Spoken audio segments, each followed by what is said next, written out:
Say you are listening to Wrestling with Savage, the best podcast in the history of podcasts. Pedigree, 1, 2, 3, project, you live as a champ. A last ride straight to hell, a tombstone, a choke slam. Here to give it to you raw. This is Wrestling with Savage, smackdown. Hold the title, this is Wrestling with Savage. Why? Because they are the best tag team in the world today! Woo! George. I think George just tried his resume for Tony Khan. I don't know. Up for George, huh? We're Savage! But of course. Pedigree, 1, 2, 3, project, you live as a champ. A last ride straight to hell, a tombstone, a choke slam. Here to give it to you raw. This is Wrestling with Savage, smackdown. Hold the title, this is Wrestling with Savage. Why?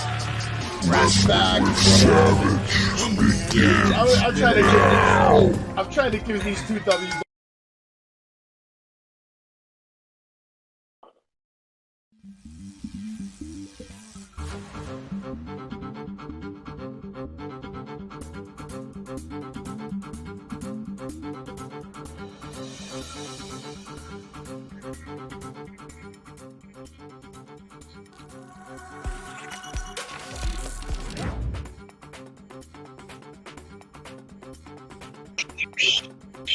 Chilling like a villain, chilling like Spider-Man.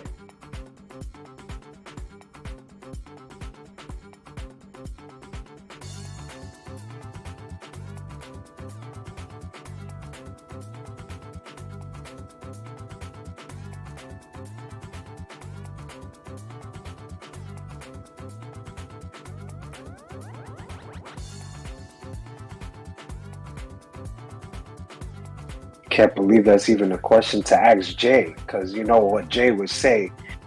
You gotta come back to me. I gotta do a lot of thinking from a lot of promotions. Is this, wait, hold on. Is this from all wrestling promotions or just WWE? All right, I gotta think about it. I gotta have some thought.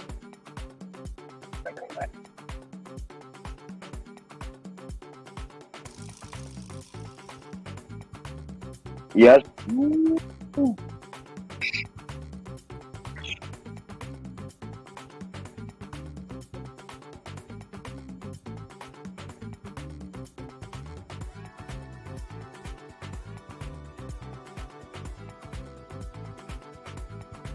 And don't hold back that if Bray Wyatt was corny, you know, you could say it. It's okay. Go ahead. No.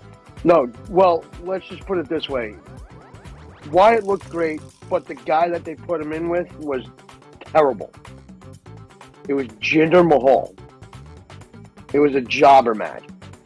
But he looked great. Bray Wyatt looked great. Yeah.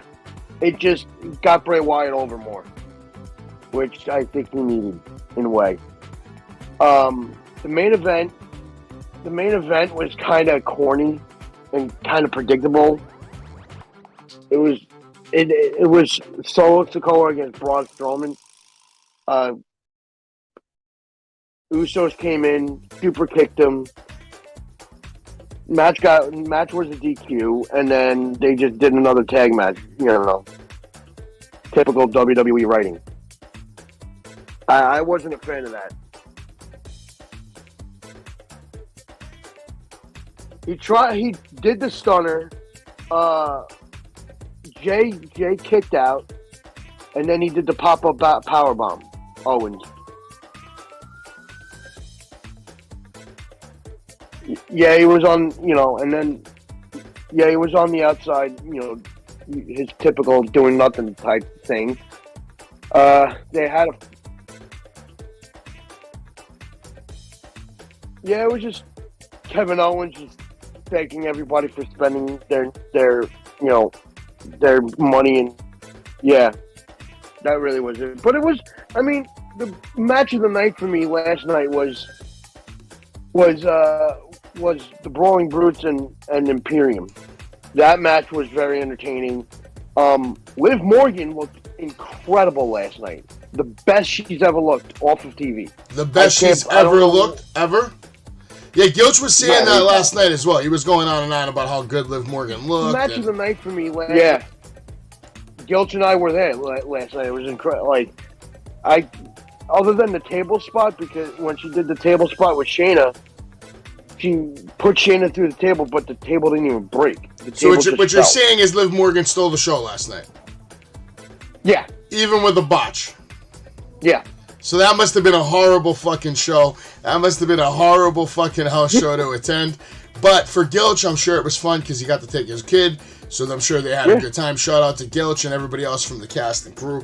But we're not here to talk anymore about WWE. We're here to talk about NXT. And NXT started off with a bang tonight. At least I thought it was going to be a bang. JD McDonough versus Julius Creed with Brutus Creed ringside with him. Julius Creed was trying to exercise some of his past demons by overcoming JD McDonough, finishing it up, shoulder slam, running low clothesline. It was a solid start to the show, but I thought the match could have clearly been a little bit better. Julius ended up defeating McDonough.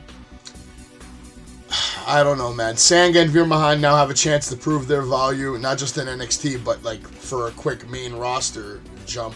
I could see that happening. One of the notable moments of the match was Julius catching McDonough with that snap knee, but then he ran into the standing Spanish fly. McDonough nearly got a win off the brainbuster and then went for a moonsault but missed. And also, we saw Tony D'Angelo explain in an interview why he was not scared of Wesley or Dijak. Jay, I'll go to you first. What were your thoughts on this match? Very, very fucking disappointing. I'll tell you that. I expected a match that was going to live to the hype. I started off great. About 5 minutes with the takedowns and everything. I thought they had great chemistry, and then it just kind of all went to shit. And I'm going to blame Julius Creed on that. I think he's really green. You've seen it. The worst part for me of the match was the finish. That cartwheel slam didn't really look that clean as he put him down, and I just didn't like how he finished it up with that sliding clothesline. I know we've seen it a bunch of times, but we see it with authority. Tonight it just didn't look that. It looked sloppy. The match was pretty sloppy. His footwork was sloppy. I really didn't enjoy it, and it's hard to say. You know, I give credit to JD, and you know me, I'm not a JD fan, but I do give credit to him. He really did help this match. He really did try to carry it, but I don't think Julius was there tonight. How about you, Ann? What did you see in the match tonight? I'm actually going to agree with Jay on this one. JD was good, but you know he's got to have the right dance partner. Yeah. And the guy he was in the ring with was not the right dance partner for him. As far as the ending segment, I don't think it was needed. It just sounded like, you know, like a thing from like the Charlie's Angel thing, like the Charlie Angel thing. Like you impressed me enough. It was like, really, dude. Well, I don't know, man. Listen, if you're in the ring with JD McDonough and you can't steal the fucking show, I think that's on you. In my opinion, this is bad booking because there's a multitude of people on the roster that they can put in the ring with Julius if they want to get him over and have him win a match. No reason to fucking take away from JD McDonough's work this year by having him lose. You know, he in my opinion, he's had two of the best matches on all of NXT all year long. And then the last match we're going to see of him of the year, it's going to be him taking a loss to a mediocre tag team wrestler. And I call him mediocre now because he's fallen off since the days he used to impress me. Because I've seen no more progression. He hit a peak and hasn't, you know, he's stuck. He's not even on top of the peak right now. He's trying to climb back up to it. He fell off his own peak. What I think that they need to do is figure out on how they're going to do this with these guys, because they have to. I don't know, like they need a whole revamp. In my mind, they need a whole revamp. They need to get rid of this Diamond Mine gimmick. Like it's. I don't know. I think we just seen enough of the Creed brothers for now. At least is how they've been presented. I feel like they've been a team that should have stayed more to the wrestling side and less for the dramatics and the lines and the speeches and the vignettes. And They need to just be in the ring, wrestling, beating people up, and not saying much. I don't know if they need a mouthpiece. I don't even think they need a mouthpiece for now, man. They need to get back to basics and back to progression in the ring. Because right now, I think they're so worried about their characters that they're slacking on the wrestling part now. And that's, you know, that's what I see.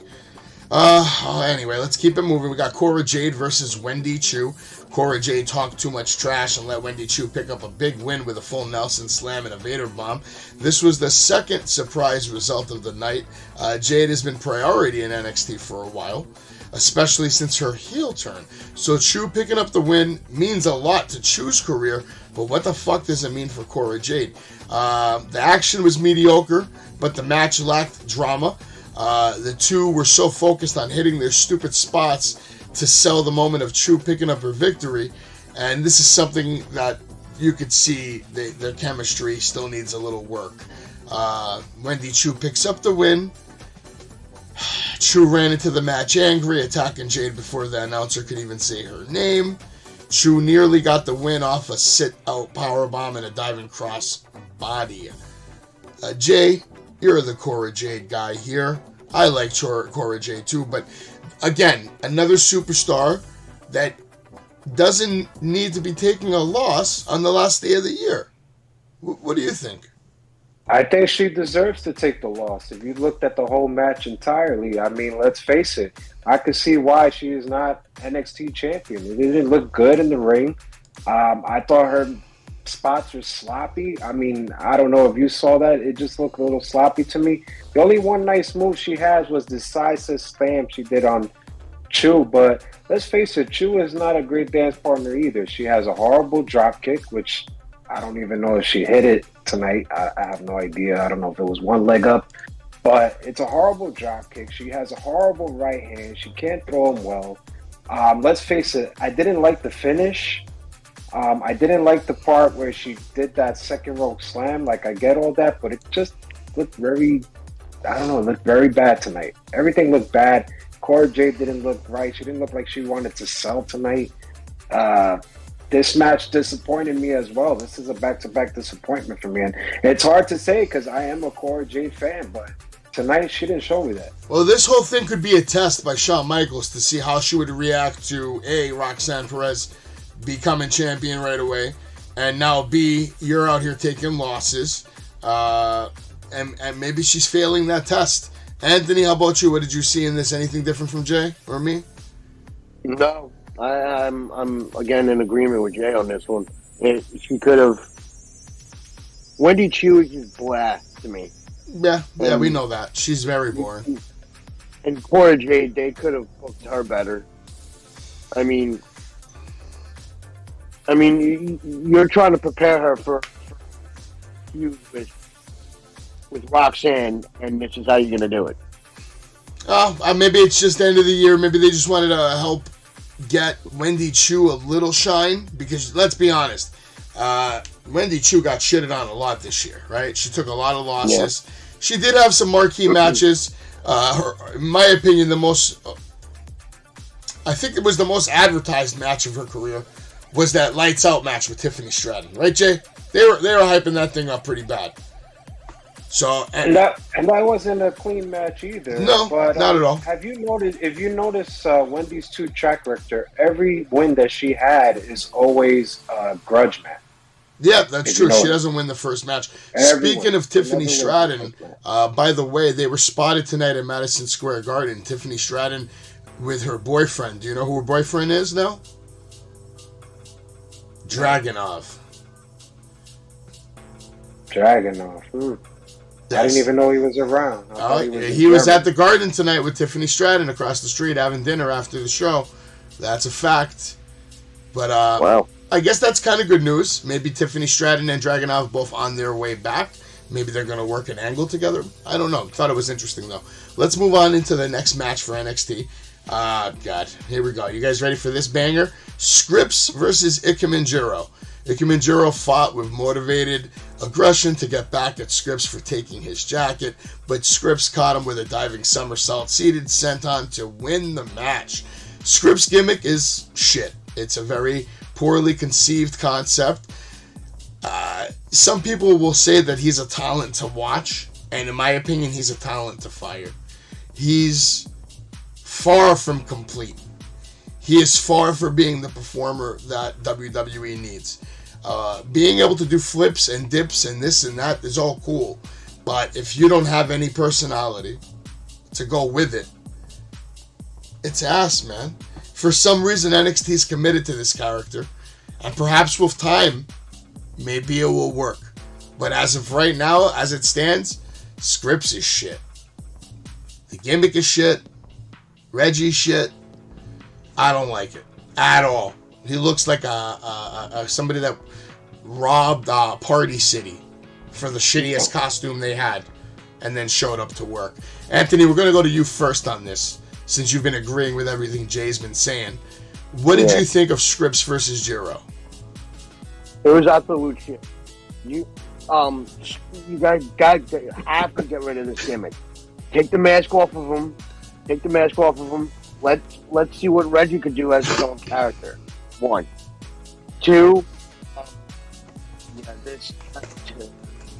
They're fighting over a jacket. It's not even a nice jacket. What? Really? Like, that's why you put this match on? Yeah. Because of a jacket. Because of a jacket. And you better fucking like it, Anthony. No, I don't like it. Well, I think it's absolute. You might want to write. Childish. You might want to write a letter to Shawn Michaels. Let him know how you feel. Yeah. Jay, Scripps, Jiro, what'd you think? Well, I think the guy has talent, but acrobatic talent, not wrestling talent. And I think what WWE officials is trying to tell us is just sell us on all these fancy flips and shit that we see time to time every week, no matter where you change the channel to. And it's not getting over. It looks ridiculous. We know who's behind the mask. Let's call that finisher what he did, that sit-down flip over. That's not going to get over.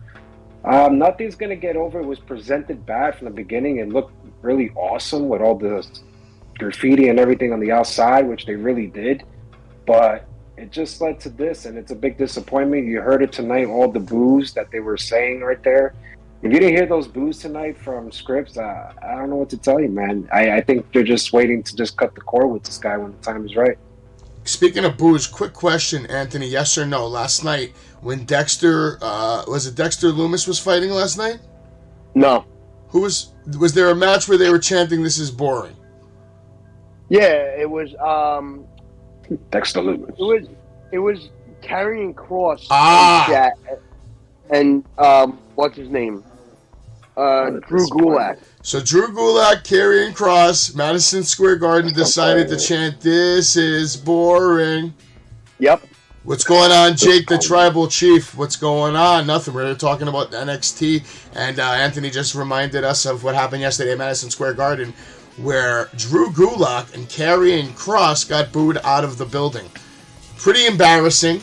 What does this say about Karrion Kross's career right now? I mean, he's just not getting over with some of these fans. I honestly think what last night was just like the same kind of match that Bray had with Jinder. Just a match to just kind of like keep him loose. Just a match, just to have a match. Yeah, get him some ring time. But see, it's funny that we're talking about NXT tonight, and all these other superstars that are having lackluster runs right now. They're all NXT guys. So it just really goes to show you how misused so many NXT guys are. For example, Johnny Gargano, Ciampa, Dexter Loomis, Karrion Kross. I mean, Karrion came in like a ball of fire, beating up Drew McIntyre, and now he's getting booed at a house show at MSG. That was a disappointment to me last night, because I expected to see Drew McIntyre last night. He probably missed the flight, right? No Seth Rollins either last night, right? Nope. Yeah, no, and see, that's not a holiday show. You can't have a holiday show without the Messiah. Real quick, to remind you guys, NXT, Josh Briggs was questioning if Brooks Jensen was focused on supporting Fallon Henley. Notable moments in the Scripps match. Apparently on his way to the ring, Jaro explained what his jacket meant to him. Scripps appeared behind Jaro, jumping over the ropes into the ring. Nobody cares. Whatever. That's not even a notable moment. That's a fucking joke. NXT showed another vignette on Oro Mensah's love of the nightlife. Jay, this is the second week in a row we've seen another vignette for Oro Mensah. We've seen very little of him in the ring, and what I did see of him wasn't overly impressive. It reminded me of a slower version of Mustafa Ali. What's your take on Oro Mensah?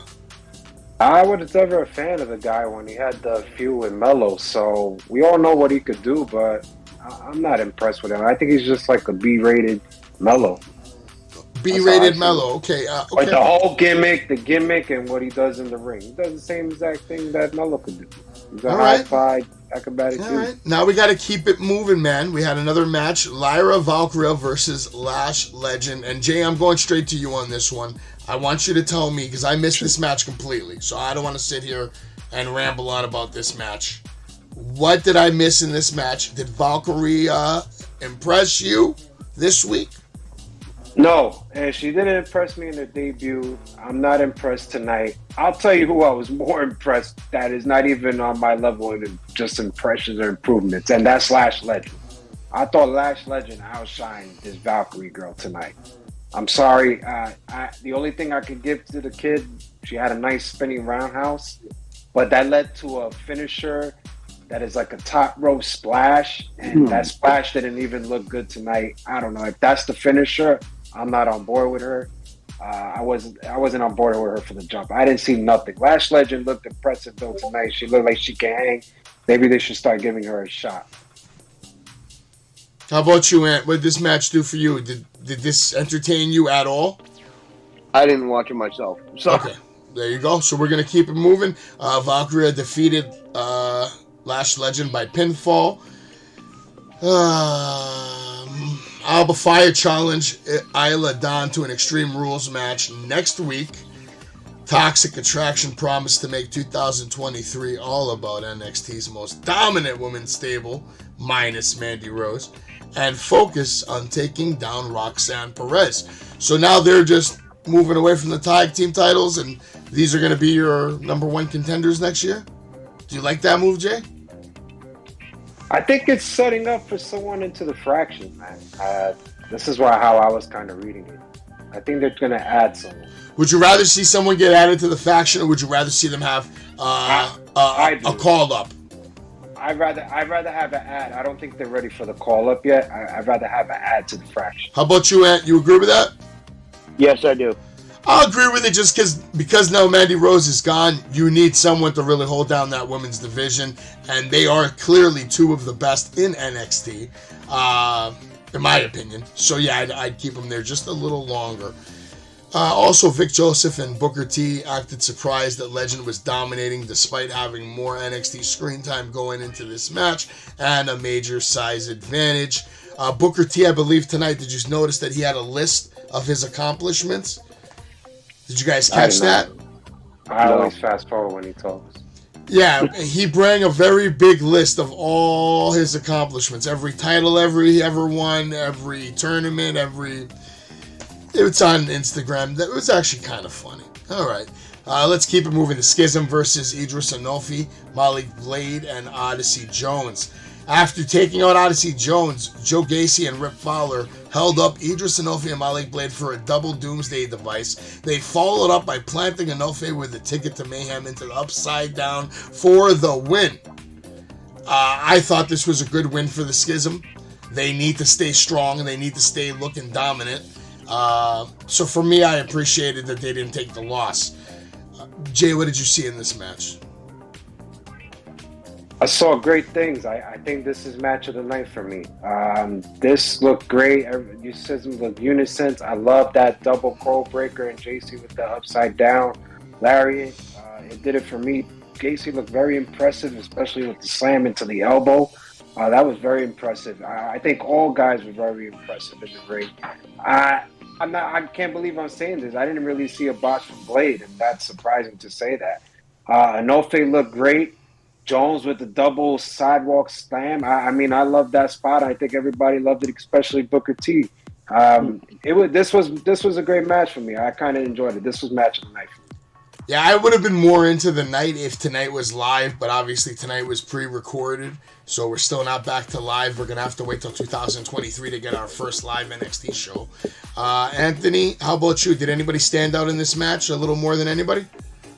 To me, mainly it was Joe Gacy because I'm paying attention to this guy so much, and this guy is just getting better and better. And then, I was kind of weirded out with the spot with Rock's daughter just going over to Booker T and yelling at Booker T. And she was trying to tell him what the schism was all about. She was trying to let Booker T know what the schism is about, man. My favorite spot was actually when Jones planted both members of the Dyads with a sidewalk slam, setting up Inoue for the diving elbow.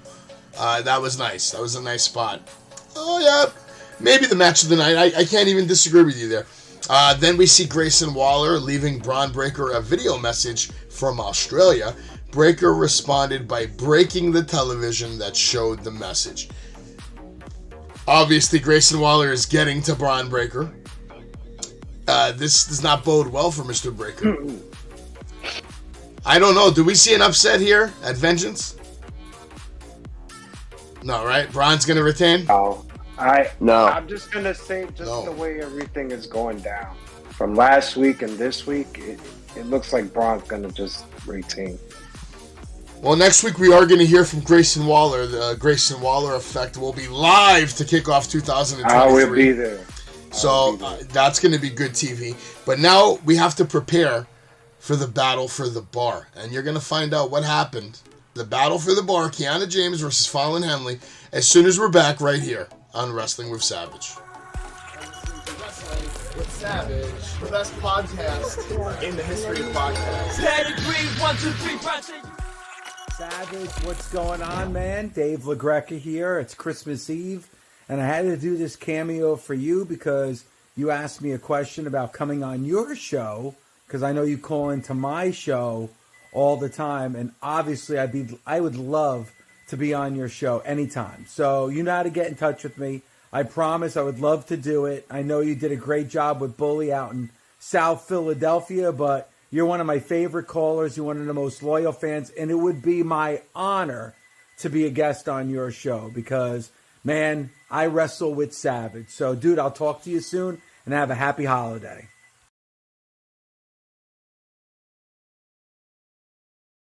All right, ladies and gentlemen, I'm back, and yes, that was a video you just saw of Dave LaGreca letting you know that he wrestles with Savage, and next year, 2023, we're going to have David LaGreca right here on Wrestling with Savage. Now, make sure you go over to wrestlingwithsavage.com. You can check out our latest episodes. You can find out more about the crew. You can meet and read everybody's bio, check out their pictures, or, most importantly, click on this link right here and go to the Discord. Become part of the community. Leave us questions, comments, thoughts, or just chat with us during the actual live shows all the time. But yes, Dave LaGreca will be joining us in 2023. And there's our schedule there. We go live every Monday, Tuesday, and Wednesday. Also, make sure you check out the shop.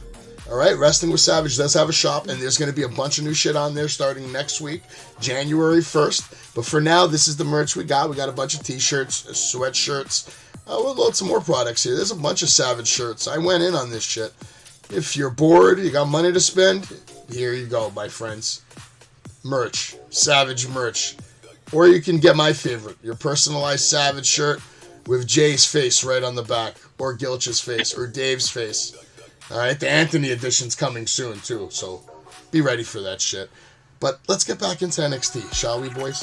We gotta get back into NXT, because everybody wants to know what happened at the Battle for the Bar. And the result is simple. Henley defeated Kiana James to defend the rights to her family's bar. Jay, I'm going to go to you. Did the match deliver? Did it do anything for anybody?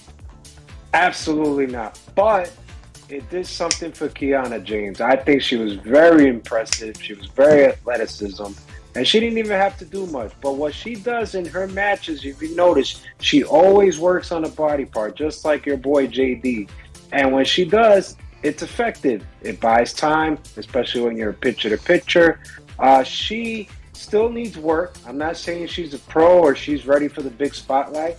But you can see why this girl got a jetpack. She has great potential. I expect great things from her in 2023. But the match was dog shit. Henley is dog shit.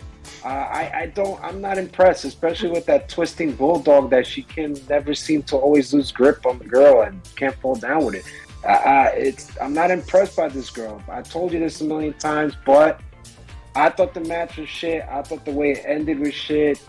I could see a heel turn coming soon. I see them getting split up, man. Briggs and Jensen are going to get split up. They're going to have, Kiana's going to be with him. Henley's going to be with him, and they're going to have a feud for a while, which I'm excited about that if it means we don't get any more tag team matches. Or maybe we can get real work out of these guys. Let them beat the shit out of each other for a few months, practice on each other.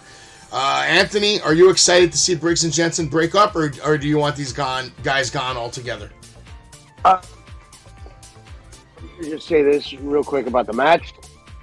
I'm going to agree with Jay, but at the same time, I'm going to disagree because this match I feel had a lot of meaning to it, this was honestly one of the best women's match of the night. It had to me it had a lot of intensity, and it also had meaning behind it.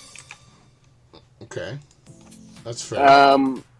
And I could see a breakup happening with Briggs and Jensen. They're going to split. I agree with that. Do a mixed tag match. Let them beat the shit out of each other. He's wearing a button down. I mean, he's dressing up. He's dressing up. But I feel like we're getting more personality out of him with this storyline than anything else we've seen before. So I'll give him a little credit. He is a little better than what he was as far as promos and stuff. Just a little, not a lot. But it's probably mainly because of the work Kiana James is doing with him, flirting back and forth. So maybe there's a connection there. Let's see. We have to give him some time. 2023 is a new year. And don't forget, these guys have been off live TV for a while. So maybe they've been working on their shit over the holiday break. Maybe not. I have no idea. Backstage, Briggs, like I said, questioned Jensen's commitment to his friend Henley. That's it. Whatever. We'll find out more next week, I'm sure. Trick Williams, Carmelo Hayes confidently declared that they would defeat Axiom and Apollo Crews next week in separate matches. So I'm assuming Cruz is taking on Carmelo and Trick is taking on Axiom? That's the way it is? Okay. Yep. I think I don't know. I guess who's winning that match? Carmelo's probably winning his and Trick is losing his, right? There's no way Trick is beating Axiom. I don't know. I don't call Apollo Crews. I thought this is what happens when you do pre-recorded shows. You do great promos, and Melo and Williams kind of hit it on the mark. No, they've been good on promos for the last 6 months. I feel like their promos. But when they're live, they just struggle. All right, now Jay, Drew Gulak, his Invitational. This was a complete waste of time. I thought Jacket's match was a waste of time, but this was a complete waste of time. All this did was just set up Dempsey to just beat the shit out of Hank, the security guard. So I don't understand, why did we need a 10-minute segment to not have a match? And next week we all know what's going to happen. Do you see somehow, some way, Charlie Dempsey taking a loss to Hank? I'm going to be honest with you, Savage, just like the fans watching this show. I'm a little bit of fucking confused why the fuck we have Dempsey in this dog shit of a whole segment here. I'm very fucking confused. I don't understand. I'm fucking confused why Drew Gulak is back and what does this all work and what are we supposed to get out of all this at the end of the tunnel?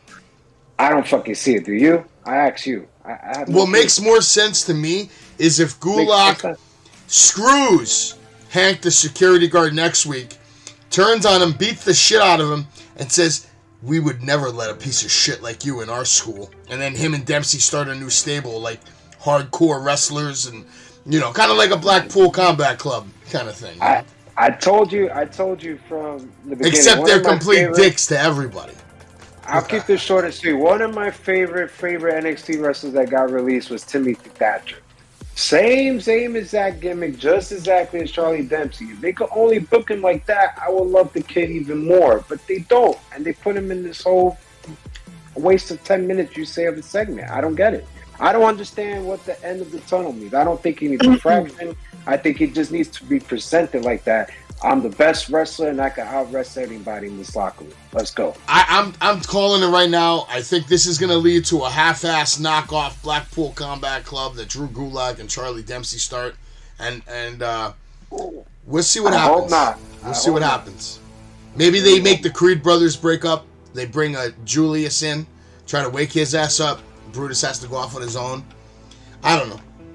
I ask you guys this. Isn't it weird that the Creed brothers come out, but Brutus has a t-shirt and not Julius? I don't know. In a backstage interview, Roxanne Perez talked up the legacy she needed to live up to as NXT Women's Champion. We mentioned it earlier. Alba Fire challenged Hila Dawn to an Extreme Rules match next week. Dawn later accepted with confidence. Let's talk about that for a second. I can't see Hila Dawn or Isla Dawn losing to Alba Fire in a hardcore match. Right now, Isla Dawn looks way cooler to me on TV than Alba Fire. Alba Fire's been looking like a loser. Anthony's like, yo, Savage, why are you even talking about this shit? That what? All right, let's get into the main event, man. NXT North American Championship match. Wes Lee versus Tony D'Angelo with Stacks. Now, I caught the full match. Tony D'Angelo, very impressive. I'm loving the way he's taking bumps. I'm loving the way he's giving shots. And the way he actually worked with Wes Lee. And the way he even took that finisher at the end. He took it right to the face. It looked like he even ran into the foot to make it look that much more real. Great work by Tony D. I'm not happy that he takes the loss here. I would have been... I knew it was going to happen because right now Wes Lee is HBK's golden boy. So I don't see Wes Lee losing that title for a hot minute. But at the same time, I feel like Tony D should be in the heavyweight picture, not the fucking North American picture. But I digress. Anthony, what do you see? What do you see? I'm think that they're gonna put Tony D like after the match next week with Waller and with Waller and Braun. Whoever wins that match, he's gonna have that feud with them. I think they're setting him up. I think this was just kind of like, all right, we're gonna give Tony D something to do. Well, the only thing that saves Tony D tonight is Dijak comes out, causes the distraction, pulls away Stacks, and then that's when it's over. He loses. So they tried to make him look strong by that means, but at the end of the day, he still took the fucking out. Jay, what did you see tonight in Tony's career progression? Is he moving away from North American and going to get in this heavyweight picture after he's done with Dijak? Okay, I just want to say this would have been match of the night for me, but I just want to say Wesley, he's very impressive. But tonight, no. I wasn't impressed with Wesley. I don't like that finisher, guys. I'm sorry. It looks like a soccer fucking finish when I hit a goal. It's seriously. I seen soccer players do this last week in the World Cup, and I'm sure you've seen it too. And the World Cup is a pretty hard place. I personally hate it. I would give the kids sort of like a cutter finisher, like something like Sammy Guevara does, because he's so athleticism. I would give him something like that to make him stronger, but I can't believe this guy is champion. But let's face it, Tony D was super impressive. I agree with you 110,000%. He should be in the NXT. This is why I told you this is the horse that should take the title off Braun. But, we know how that's going. But this guy had it all. The Teambo suplex. He worked on the left knee. I mean, what else can I say? What about that Bridge Germany did? I mean, for God's sakes, Tony D got it all. He got it, everything nailed down. It looked like he never missed a beat. I can't wait to see 2023. I think he will win the NXT title, North American title, but I wish it didn't happen. I think Tony D'Angelo is going to have a big 2023 out of all the superstars we saw on TV tonight. And out of the superstars we didn't see on TV tonight, I think Tiffany Stratton, Dragunov, are going to have a superb 2023. Those are some of my front runners for next year's heavyweights. I hope JD McDonough gets some more love in 2023, not taking losses like he did tonight, but I think right now he's just there to work, man. He's just there to get a check, put some people over. You know, it's funny. You bring up Tiffany Stratton a lot, and I'm just thinking, gee, she did work a program with Toxic Attraction. What a perfect fit that would be. Well, didn't we see a trailer for New Year, New Me? January 10th? I would definitely... That has to be Tiffany Stratton. There's no way it can't be Tiffany Stratton. Like, 100%. Should be her spot. Well, who else could it be, though, Jay, if it's not her? Are there any people that we're not talking about that we forgot about? Not as one as beautiful to be. Because, when you do these 2022 recap shows, Jay, and then you really break it down, do you know how many things that you don't even remember that happened last year? Wrestling goes by so fast and so quick every week that we're quick to forget an entire pay-per-view. We're quick to forget entire segments, storylines, for whatever reason. Because 12 months in wrestling is a long time. A lot happens.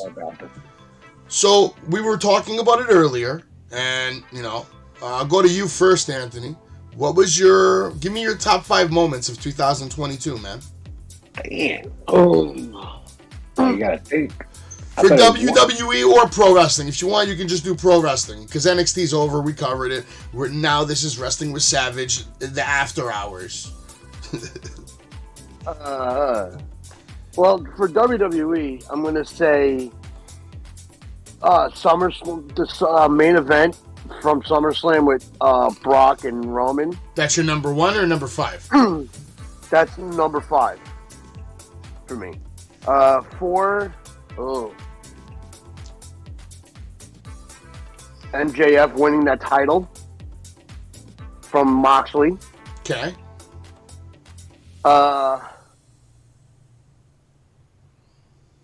3 is, well, 1, just go right to 1 because it's just tops it off for me, is the Acclaim winning the tag titles. That was your number 1 all year long. Scissor me daddy. Yep. Okay. How about you, Jay? Yeah. What, these are moments, what is it? Say this again. Your top 5 moments in pro wrestling 2022, man. Okay, 1 has to be CM Punk, Chicago, top notch, number 1. His return. His return, without a shadow. Sold out, never been done before. Rumors sold out the show. Never been done before, so that got to be number 1, period. Number 2, you got to put Cody Rhodes' return at WrestleMania. You got to put that that would have been number 1, but CM Punk definitely became. But that's my number 2.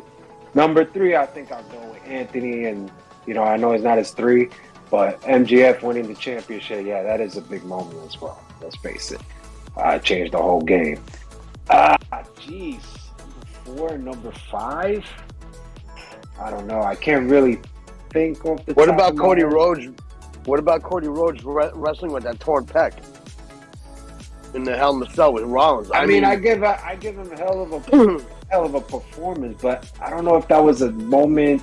Like, yeah, it's a moment, but I think you can include that in Cody's return package. Oh, yeah. Yeah, you could say that because it was short.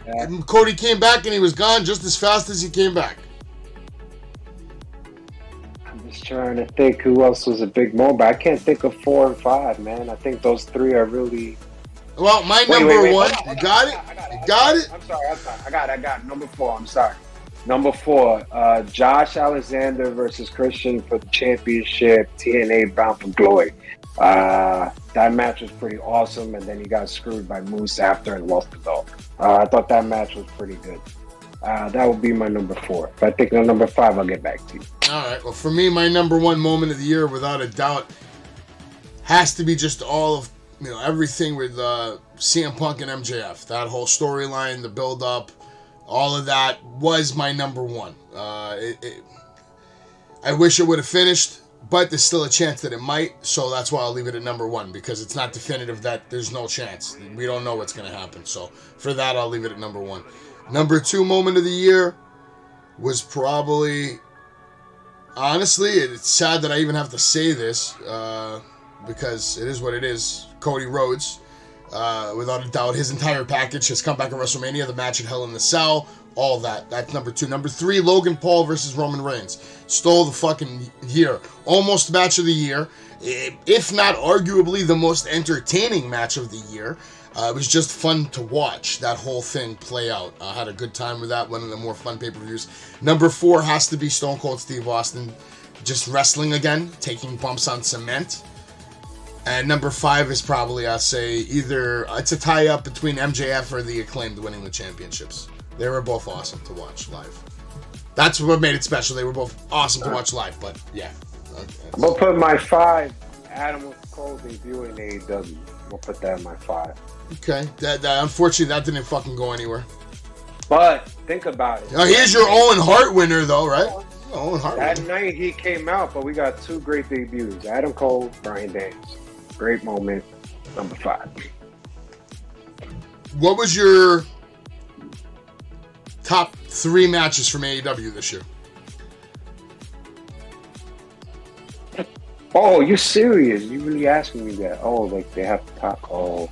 I got. Well, I'll say this. I know a lot of people may say Punk Hardwood and all that, but I'm gonna say CM Punk versus MJF.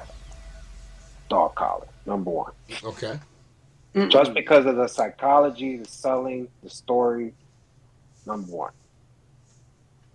Yeah, I can agree with that. For number 1.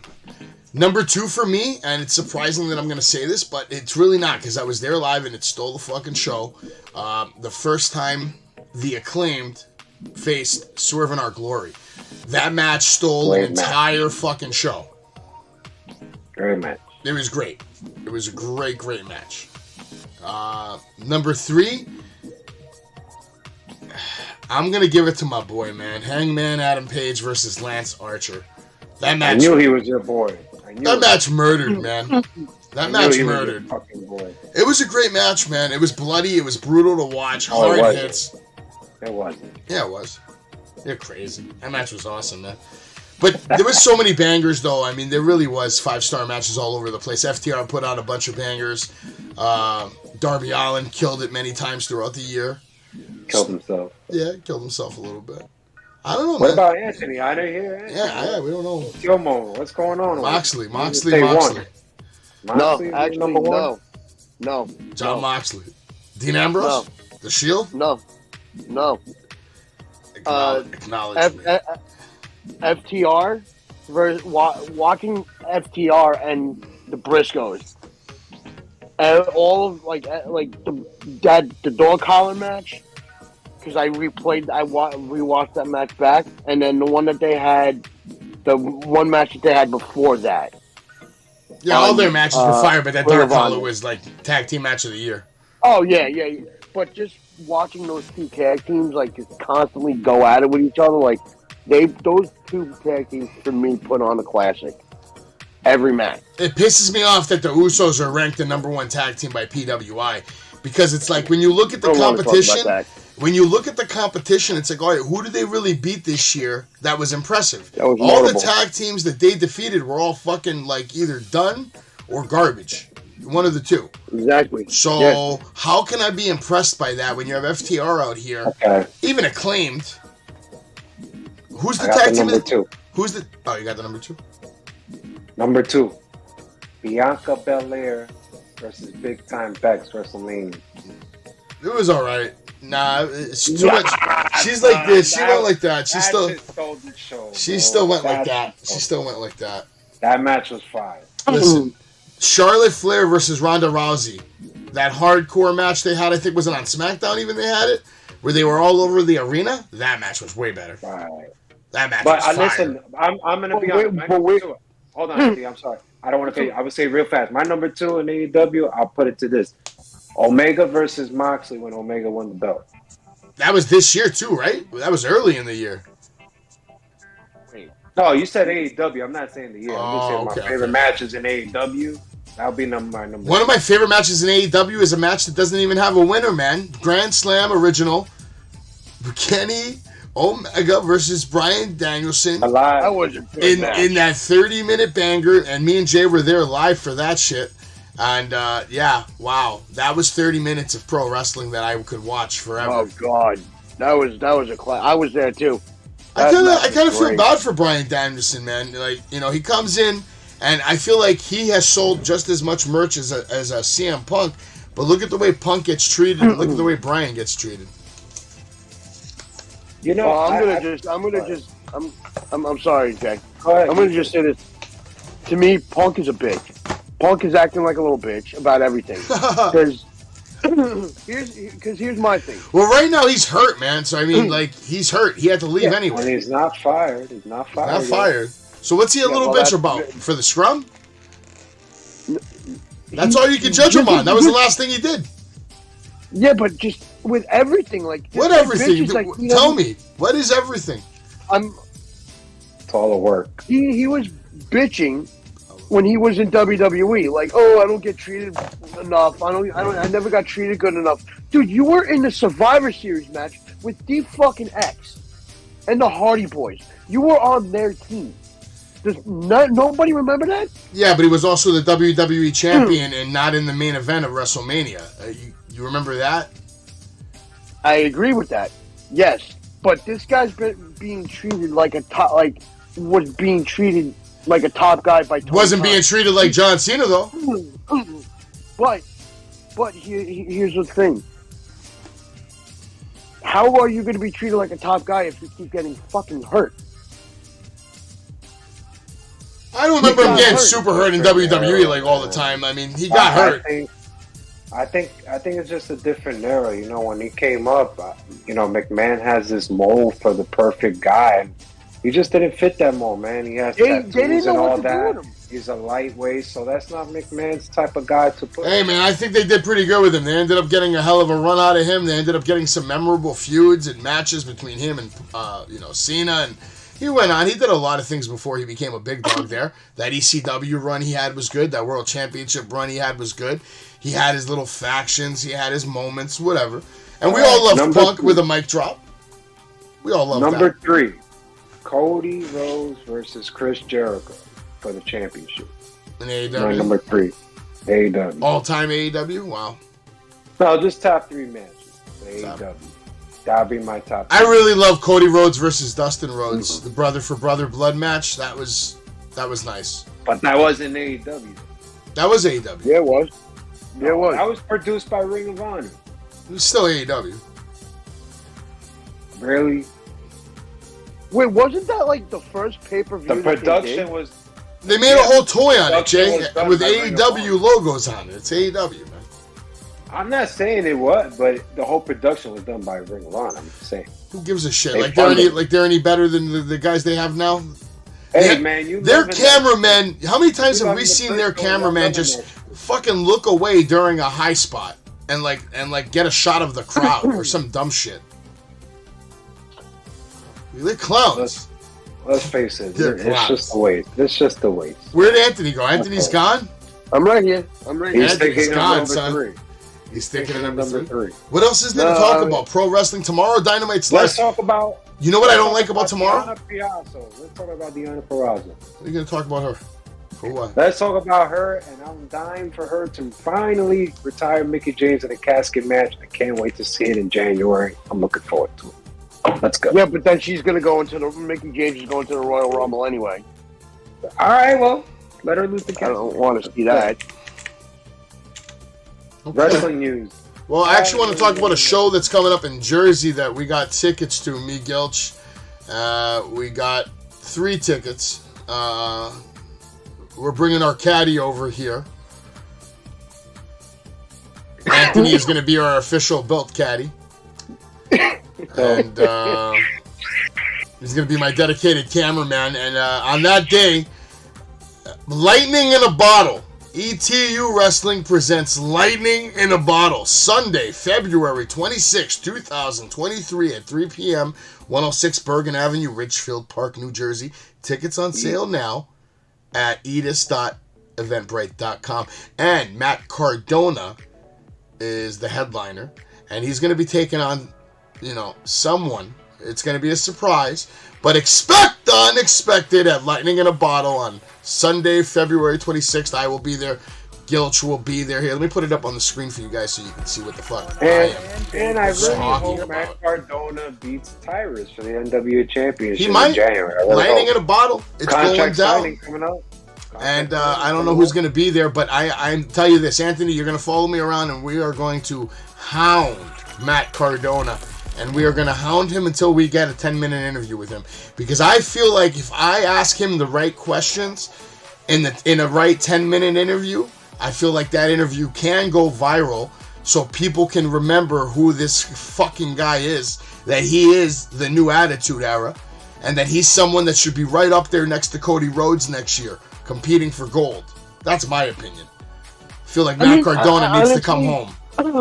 Honestly, I'm gonna give my opinion. I don't think he should come back to WWE. What he's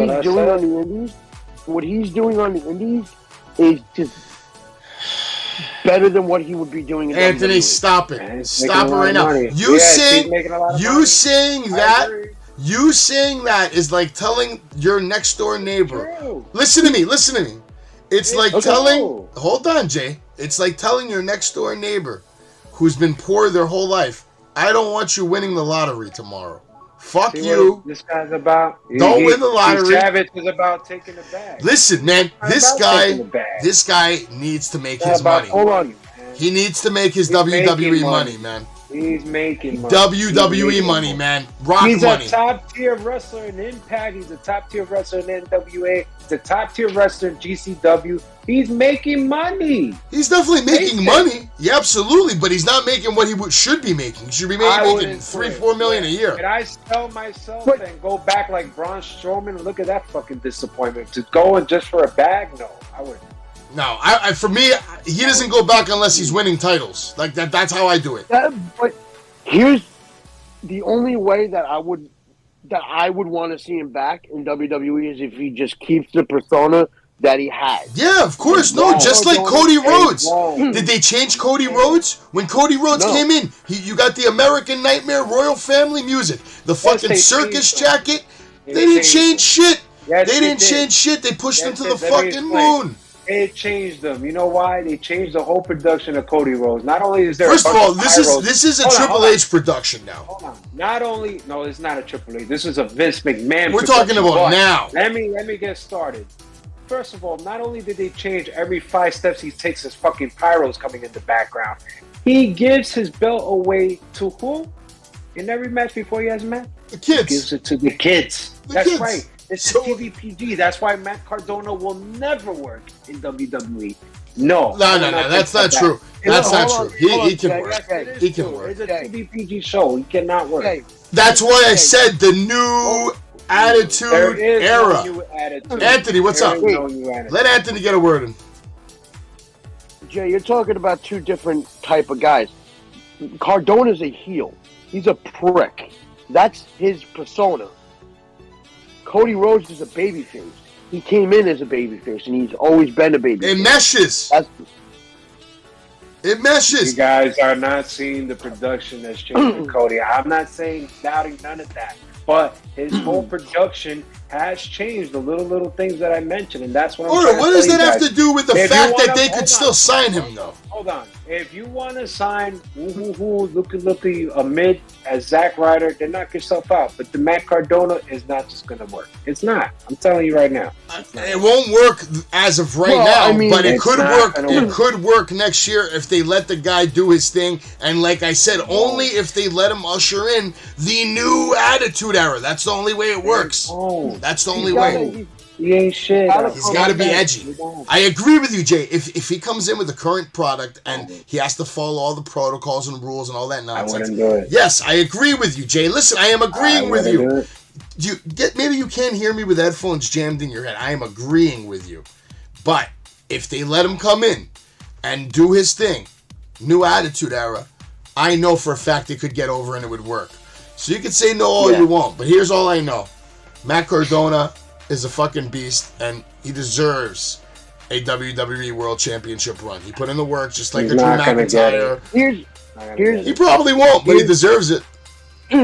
It won't. I honestly, I would love to see that. I would love, but Triple H has to. I mean, Triple H. He even said it in an interview. He goes, "The money's got to be right, and the way I have to come in has to be right." I watch his interviews. He's smart. He's not going to go in there and just be like, "Oh, okay, you want me to be Zack Ryder again? Okay, I'll sign a contract."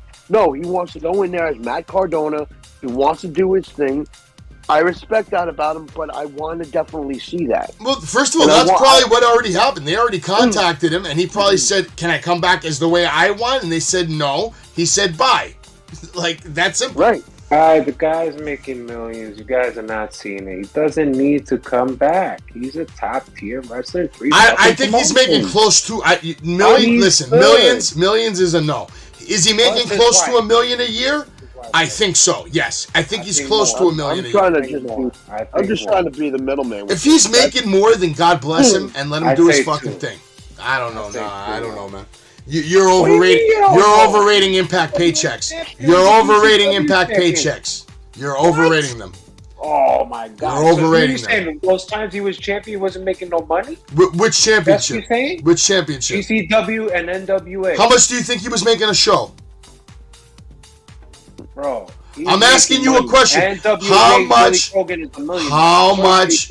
But you can't even answer the question. Brother. I don't have. Do you want to know? I can tell you. I can tell you. It wasn't more than $8,000 to $10,000 a show. Tops. Rob Van Dam gets more than what him. You see as a show. You don't know about the contract. It's different, man. Contract, man. They get paid per booking. They get paid. They get paid per booking. But you're saying one thing. You gotta say the whole value of everything together. Yeah, add it up. You know, $1 million is a lot of money. Okay. Oh, yeah, okay. You cannot do the math. He's selling products. He's selling merch. He's in other promotions. I mean, Impact is not going to give him. Yeah. That's great, but he still has to pay for everything himself. He pays for his own hotels. He pays for his own accommodations. He pays for his own cars, taxis, airplanes, all that shit. Food. Dude, I'm just saying, like, don't sit there. He's not making millions. He's making good money. He's making two. But this guy. You gotta ask him. But but this guy's. I'm not saying in 1 year. I'm just saying two. But this guy's also making money with his podcast. At the end of the day, nobody's making more money than Miro sitting at home and CM Punk sitting at home. CM Punk's making more money sitting at home than Matt Cardona is making killing himself 300 days a year. What's the deal? What is Miro? Listen, I'm really gonna get tired about Miro because I know it's gonna come up. Do you want to know what I heard? It's the same shit. Think about it. Listen. You want to know what I heard? AEW, he's unhappy. He goes back to WWE. He's gonna be unhappy. It's gonna be the same story. Sorry. Well, Miro, from what I heard, apparently Tony Khan wanted him to lose at the last pay-per-view, and Miro refused. He refused, and he's being punished accordingly. It sucks. It's like WWE. It's always happy there. Wait a minute, hold on. WWE's unhappy. Bad, unhappy booking. Miro wanted nothing to do with that because he's like, why are you trying to kill my gimmick? I'm supposed to be the Redeemer. This and that. I get it, and at the same time, it's like, dude, you haven't been booking me at all properly, and now you're just calling me up to take random losses. You bring me here to be a god, and you've treated me like dog shit. And this is the same booking as FTR, FYI, folks. Go ahead. Got anything yet? I want to see. I really want to just see. I want to see fucking Rusev back in WWE. Yeah, I can agree with that. And you might listen, you might just see that. But we're gonna find out tomorrow night on Dynamite what's gonna happen. You have a lot of matches to look forward to tonight, and a lot of matches that I don't even know why the fuck they're happening. But don't miss a beat of it right here on Wrestling with Savage. We'll be back with Jay, Anthony, maybe Thomas will join us, John, Dave, who fucking knows? Maybe you'll even see a wrestler on here tomorrow night with us. You never know what's gonna happen. Live right here on Wrestling with Savage. Everybody have a good night and take care.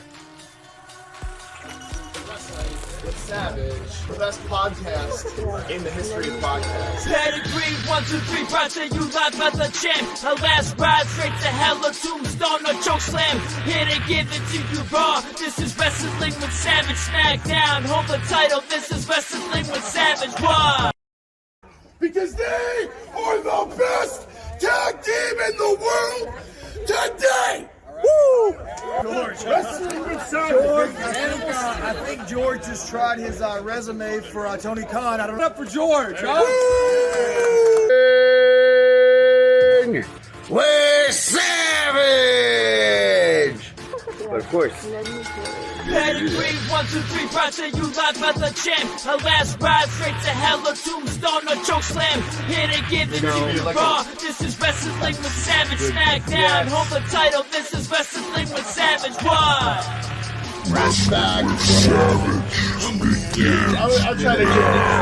I'm trying to give these two W's.